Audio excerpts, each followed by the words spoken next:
Welcome back to the channel. I'm Kevin, and today I am making the Spirit Stone knife from RE Monster. We see this briefly in episode 3, before the main character gets his more distinctive weapons after doing a bit of tomb raiding. I'm going to cover the entire build process like always, but also be going into a little more depth on how I go about painting my props. But for now, let's dive in. I started by going through the anime and finding reference images. The knife has a simple blade and guard, and the gem on the side is also straightforward. The detailing on the guard which locks the blade in place is a little unusual, but didn't seem like it would be a big issue. The only part I struggled with was the design for the pommel. The main character's hand blocks it in a couple of shots, but other times we see that it looks really simple. I haven't read the light novel, but I did check online for any illustrations of this knife and couldn't find any. I looked in the manga, and when this is shown in chapter 13, there's a little more detail on the pommel. I decided to go with this version because I was worried it would look a little too bland. I arranged the reference images and sketched a rough outline, including some tentative dimensions. After doing the Taishik daggers, I really came to appreciate this layout, even if it looks a little chaotic. At the end, I sketched out some rough ideas for how the guard and the details will look. The actual drawing is atrocious, I know, but it's just meant to be a note for myself. I started modeling in Blender and got in about 30 minutes before I had to go and do some less exciting housework. That was enough time for me to shape the blade and the guard. I got back into it for another half hour later in the day and accomplished very little. I was mostly playing around with the guard embellishments and tried a few different approaches, but none of them really clicked. I'm gonna call it day 2 for the sake of the video, but it was actually a few days later. I came back and worked on the guard embellishments for another half hour, but didn't quite get it right. I'm just a hobbyist, and it's not unusual for me to get stumped while working on one of these props. My normal approach is to do something completely different and come back another day. More often than not, the answer comes to me while I'm doing something totally unrelated. I came back and finally got the guard embellishments to a state I'm satisfied with. The last part was finishing the handle, which I decided to simplify. When I was gathering the references, I was worried this was going to look too bland, and decided to add some extra definition to the pommel. Now that I had actually 3D modeled it, it looked pretty great, and I realized it didn't need any additional embellishments, so I just went with a simple version we see in the anime. I went ahead and printed this. For a lot of my larger daggers, I need to divide them up for printing, which means join lines I need to sand, but this knife was small enough I could print the blade as a single piece. Because of the way I divided this up, it didn't actually need much finishing.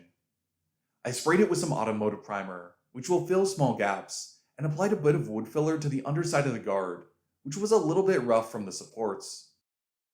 I did a quick round of sanding after the wood filler dried, and this was ready to paint. I'm not a great painter, which is something I love to make fun of in these videos, but it also means I put a lot of thought into the order in which I apply colors.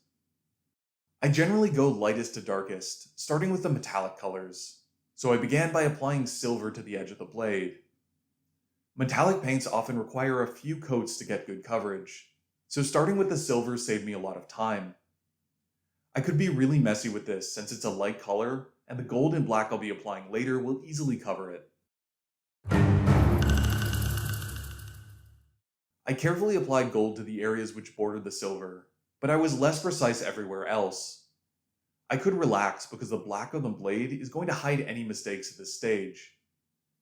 Knowing where I can be sloppy helps me speed through this and allows me to focus more on critical steps. After 3 or 4 coats of paint, these gold sections were looking pretty good. That sounds like a lot of work, but it's really not. It only took me 2 or 3 minutes to repaint these gold sections and wash out my brushes. I'd apply a coat of paints, go put on a load of laundry, and then come back and do another coat. It really only took me 15 minutes to paint these gold sections. It was just spread out over the course of a couple of hours. I bought some black metallic paint and started by testing it on the handle before applying it to the blade. I felt really clever about testing this first, but in hindsight, I should have paid more attention to the coverage.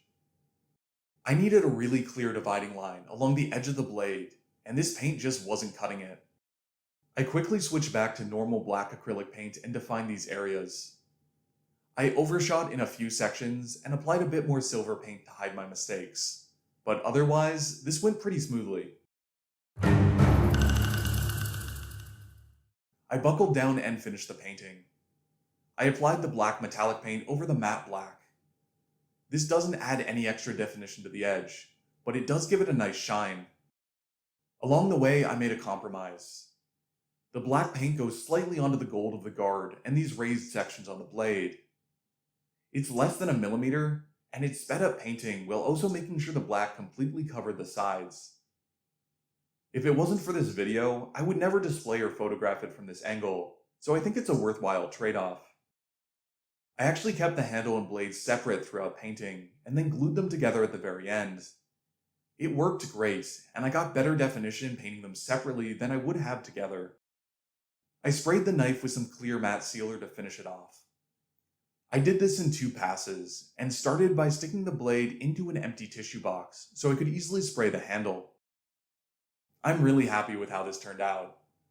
I'm satisfied with the modeling, the paint job looks good from all the angles I care about, and my little experiment with joining the handle and the guard after painting turned out even better than I could have hoped, so I'll definitely be doing that again on some of my upcoming projects.